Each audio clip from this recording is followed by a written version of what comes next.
Hi everyone, I'm Hayley, I'm always in the craft room, and welcome back to some more holiday sewing. So I thought what I'd do for this next video is kind of a vlog style, just take you along, show you what I'm up to. So at the end of the last episode, I had made my linen trousers. That is the first item off the list. So pleased. And I will say, at the end of that video, I said, before I cut out the next pair, I just want to wear them around and see what I think. And I'm so glad I didn't go ahead and immediately cut out a second pair because I was right. There is a fitting change I need to make. I looked down then because I thought I was wearing them, but I'm not. But I do have footage to insert of the issue, and that is, it's a very minor one. I just have slightly too much fabric at the top of the centre back of those trousers. I just need to pinch out, I don't think it's even a centimetre, but yeah, I'm going to alter that on the pattern before I cut out my next pair. But I'm so pleased to have those done, and honestly, they're just fab. I've been wearing them loads and I love them. So after that kind of intense project, I wanted to work on some knit tops. So on my list of things I needed to make, I put t-shirts. We're changing that. We're being flexible. We're going to change that to knit tops. And the first one I've been working on is the Closet Core Tee. I showed you this last week, but you'll notice it's now kind of smaller and the sleeves are shorter. So this is just pinned at present. I have whizzed in the sides and I've changed the sleeves to, I guess, kind of a cap sleeve. Really, there is a touch under the underarm, but not really much, because if you're not aware of the backstory, I basically made this last year and never hemmed it because I just didn't like it. And when I tried it on again this year, I decided I was right. It was too oversized on me. On other people, I see them and they just look so easy breezy, oversized in the best way. And on me, it just looked like I bought the wrong size t-shirt. It was not a good look. I think part of that might be this fabric, and I will come to that. But anyway, I've run the sides in, I've pinned the hem and the sleeves to a better length. So all I need to do on that is cover stitch the hems and the sleeve hems. Obviously, I've not done that because I'm waiting until it's threaded in the right colour. You know me. So whilst I was working on that, I remembered this top, which I made last year. Doesn't look like much, does it? When I pulled it out the wardrobe, it was a fully made top. And it's loosely based on the pattern Scout Flora, except this is obviously in a knit. And I loved it, but in the process of making it, I had dreadfully stretched out the centre front and centre back of the garment. And I mean, sorry, I'm just looking for a pin. I found one. I mean, dreadfully, like it was unwearably bad. So it's just a cute little knit top, but the front I kind of edged with a strip of folded jersey sewn to the right sides, turned in and top stitched along this front edge, and it stretched it out terribly to the point where it was standing so proud of my body you could look down my top. It was awful. It was totally unwearable.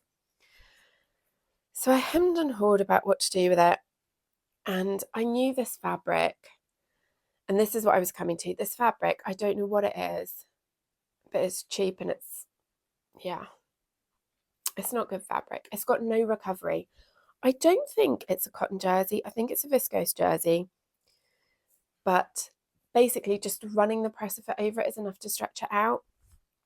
I did not want to sit there and unpick the edging of this, so I just actually cut it off. I literally just took a pair of scissors to the entire top edge around the top and cut it off, in the process cutting off the straps as well. Once I'd done that, I got real with myself and I decided to take the side seams in too, because as we have established before, I'm always so desperate not to make things too tight that I end up making them too big. And I thought, just do it while you've got the top already in bits, just whiz the side seams in. So I did, and I ended up taking a lot out, like the entire width of my overlocker presser foot, trimming off the seam. So I've trimmed off a 6mm seam and then created another 6mm seam. So that's 1.2 centimeters on the double on both sides. So I've taken a lot out and it's fine. It fits. So yeah, obviously made it too big last time.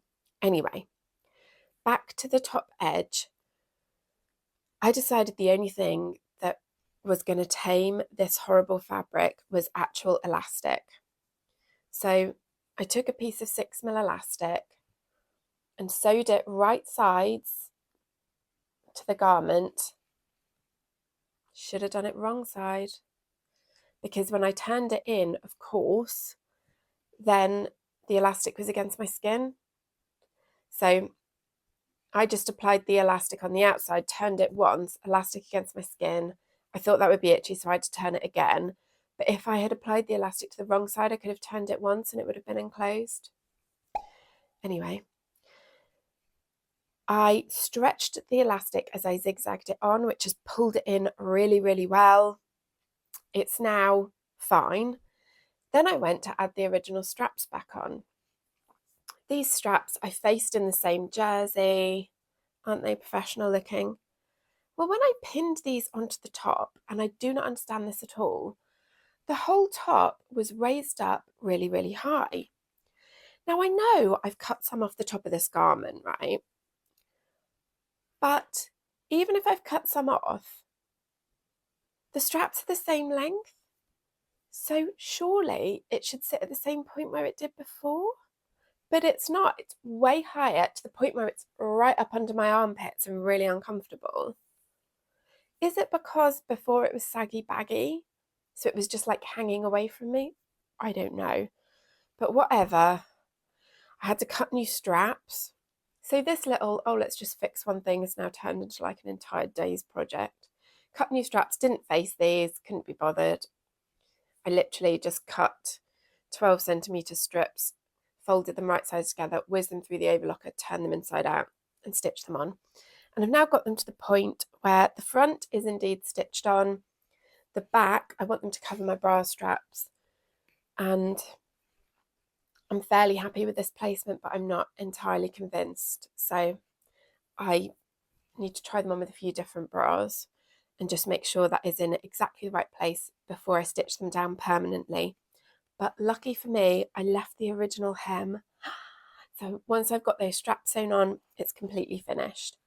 When I whizzed it through the overlocker, I did, with the tails of the overlocking, just hand stitch that down to the side, because obviously normally I would overlock the sides and then turn up a hem, and because I just took this in after the fact, we have got these exposed overlocked edges at the bottom, so I've just hand stitched them down so they're not as visible.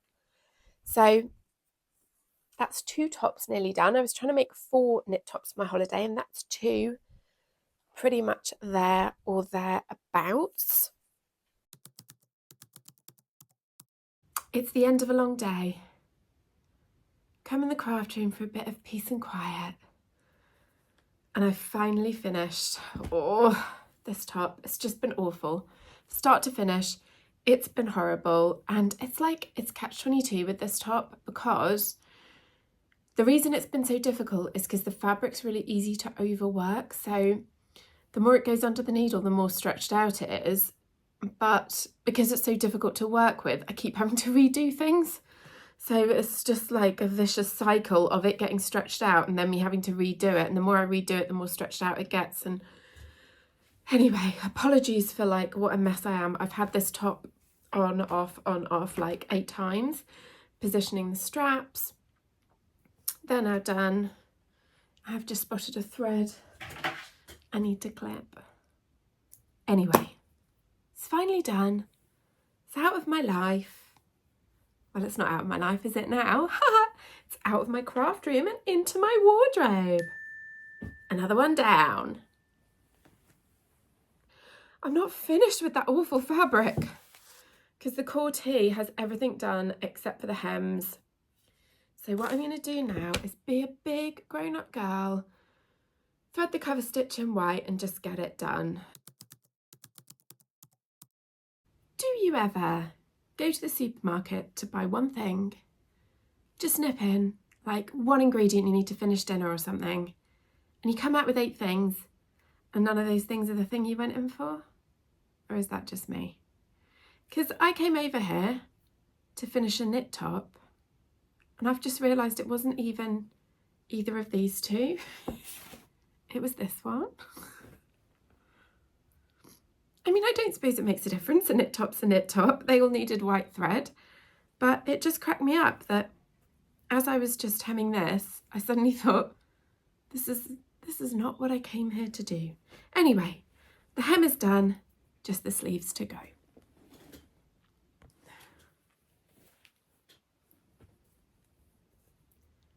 It's done. The closet core tee, which doesn't even look like a closet core tee anymore because I've changed it so much, is finally finished. Viscose jersey and me have broken up for life. Oh, that was a nightmare. I'm so glad that's done. Deep breaths. Right. And now onto this, which actually, after that, this suddenly seems easy. So I just need to finish binding these edges and do the side seams and hem. So actually, loads.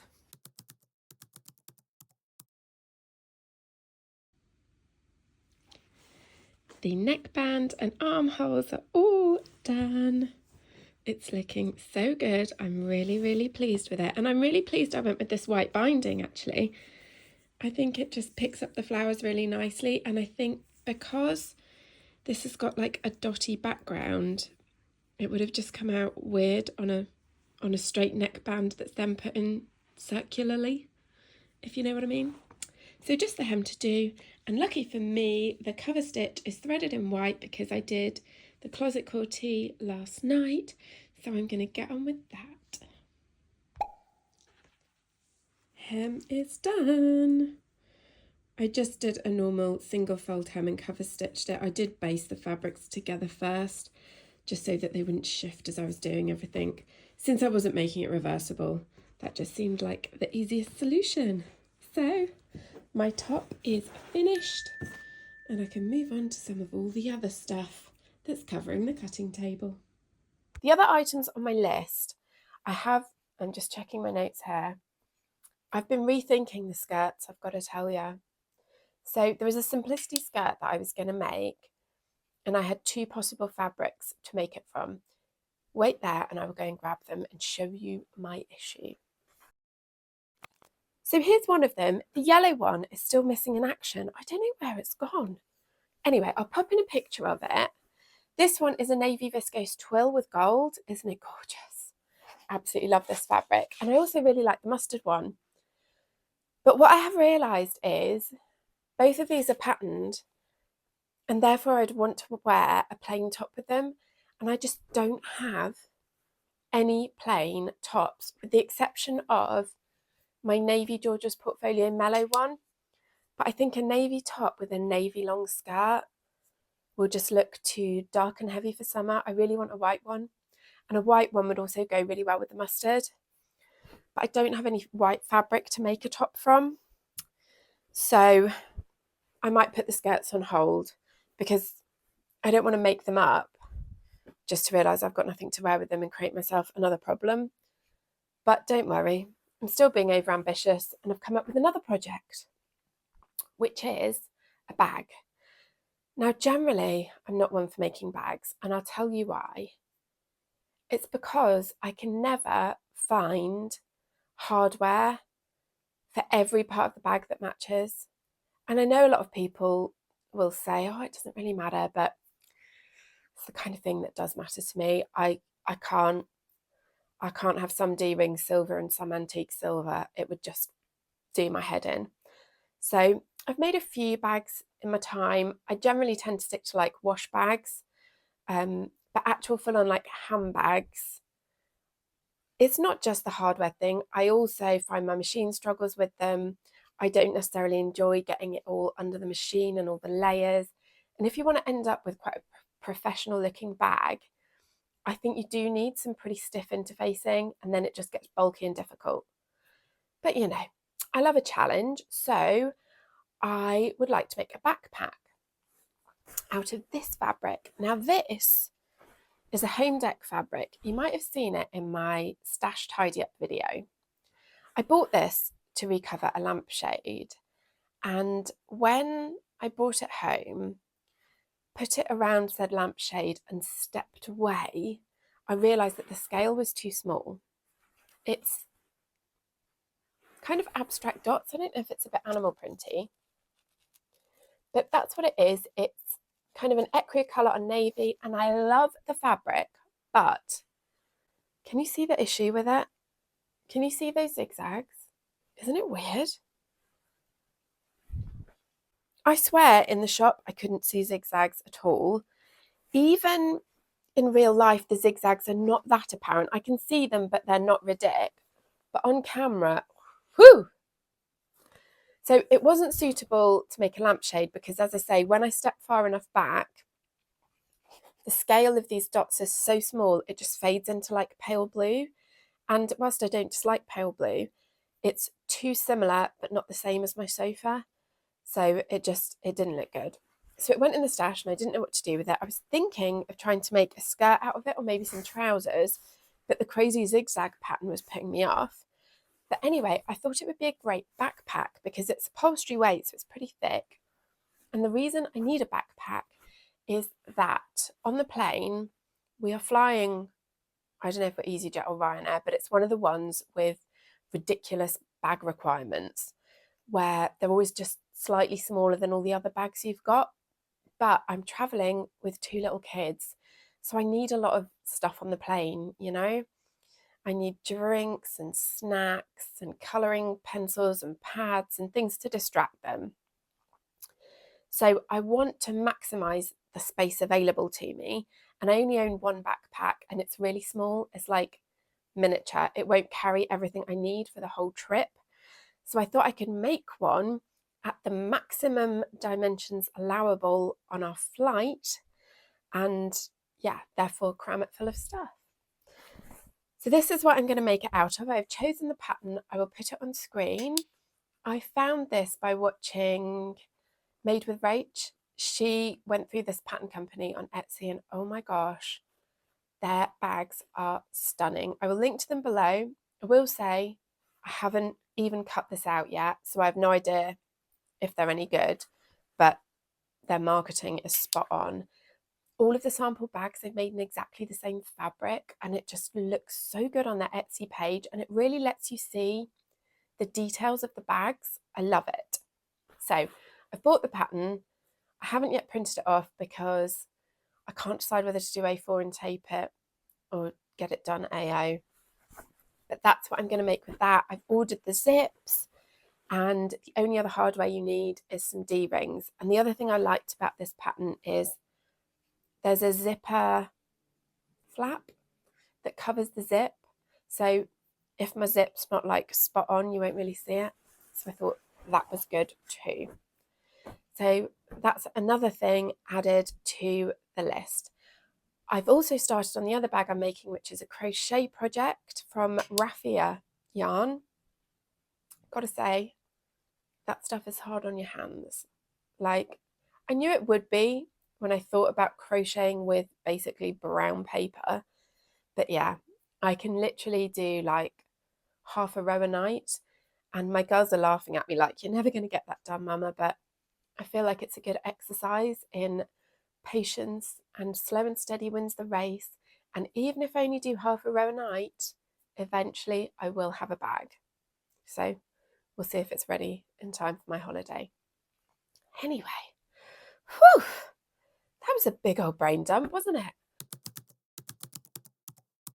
Hi everyone. I've been doing really well with my holiday sewing. I'm so pleased. there were 3 items that I was needing to make for my holiday, which was linen trousers, knit tops, and a jumpsuit. And the first 2 are done. I'm so pleased. The jumpsuit, I've realised why I'm avoiding it, and I wonder if you can help me. I think I've ruined the fabric. So I'll show you what I mean.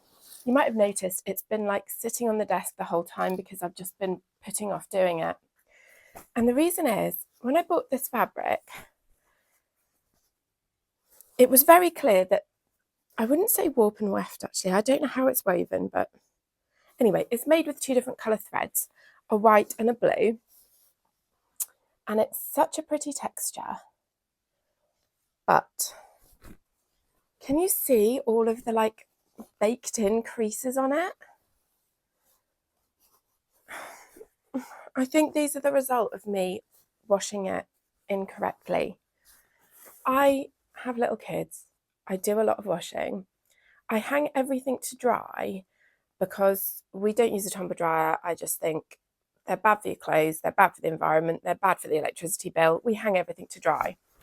Because of that though, I do put everything on a really fast spin because I want to get as much water out as possible before I hang it up. And I just think that was a bad idea with this fabric. I'll show you one of the trouser legs. I'm going to hide behind it so it focuses on it, not me. The problem is that the wrinkles, they don't just look like normal wrinkles. I think because of the way the fabric is woven, it almost makes the colours look, it looks like I don't know, like washed some of the dye out, which I haven't at all. It's just these creases, but the overall effect isn't, oh, she's wearing creased clothes. It's, oh, she ruined her clothes in the wash by like washing some of the dye out. I don't know if I'm making any sense. Anyway, I have a couple of pieces. This is the back of the jumpsuit. That's the inside. I have pressed it and pressed it and pressed it, and I can still see the issue. Oh, I don't know what to do. Does anyone have any ideas? It was sold as a denim peak, if that makes any difference. They're just, oh, it just looks terrible. I think I've ruined it. Tell me if there's anything you think I can do to save it, because I really want that jumpsuit. I love the fabric. I'm so cross with myself. Anyway, that's why I just realised today, I was like, right, I'm ready to make the jumpsuit. And I thought, I've got no motivation whatsoever to make the jumpsuit. And I was like, that's weird because I love that pattern. And I've pinned down why I don't want to make it. And that's why. So if you can help, I would much appreciate it. I also have a couple of new fabrics to show you. So the first one is this, which is a really nice soft cotton. And it's a navy background, surprise, surprise, with a turquoise print on. I absolutely love it, and I've bought enough to make the Odell dress. I've been wanting to make that since the day I saw it, but I wanted quite a crisp fabric so that the sleeves can really puff, and I just think that will be perfect. I've also bought some lining fabric for the bag I was telling you about. So I've got my zip. I bought a continuous zip and some pulls because the way they wanted you to do it was 2 separate zips that you crossed over at the top. And I understand why. It's so that you can zip it open with 2 zip pulls from the middle. But I don't know, it seemed annoying to have to always put them at the top. Most bags I have 2 zips, but you can put them wherever. So I went with a continuous zip, and it was cheaper than 2 zips. And then I'm going to put 2 sliders on, but put them on in such a way, not like, you know, a jacket where you can open it from the bottom and open it from the top and this bit's done up. I'll put them on the other way so that this is zipped and this is zipped, and when you pull them apart you get a gap to go into your bag. I don't know why I'm demonstrating that on my body. Anyway, so I've got the zip. I also picked up the webbing, which is, oh surprise, navy blue.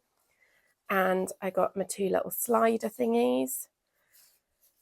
And then for the lining, I wanted a pale lining because, you know, when you are digging around in a bag, if it's got a dark lining, I can never see what I'm looking for. So I thought light would be better.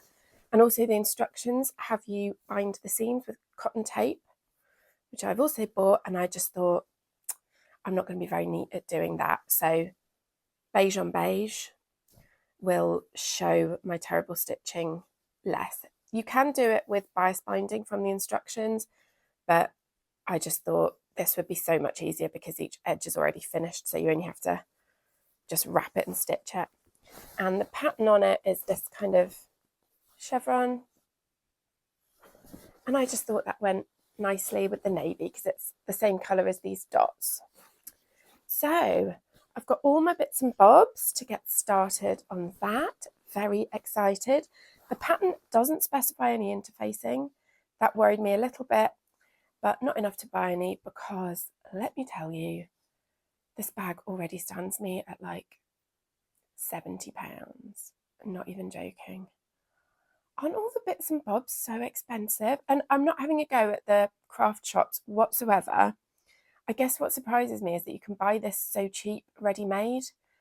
And honestly, when you think of all of the things that go into making it, and I know a big factory has loads of cost savings from buying in bulk and things, and they'll cut out a big stack at once. But a lot of different materials and time and effort goes into making those bags that I could probably pick up for like 25 quid. So it boggles my mind that this is so expensive. Not because I think any of the people who've sold me stuff is ripping me off, just because I think the ready-to-wear market is ripping somebody off. And yeah, unfortunately, it's probably the workers in the factory who are assembling it all. Anyway, that little rant over. I'm very excited to make my bag and to make it to my exact specifications and sizes. Can't wait to get started on that. And then I've got the Odell dress that I might do. I'm also ready really to cut out those linen trousers. So I'm so pleased with the progress I've made on my holiday wardrobe so far. Thank you so much for joining me. If you've got any ideas for the jumpsuit issue, do let me know. And I hope to be back soon to reveal more finished garments. Bye.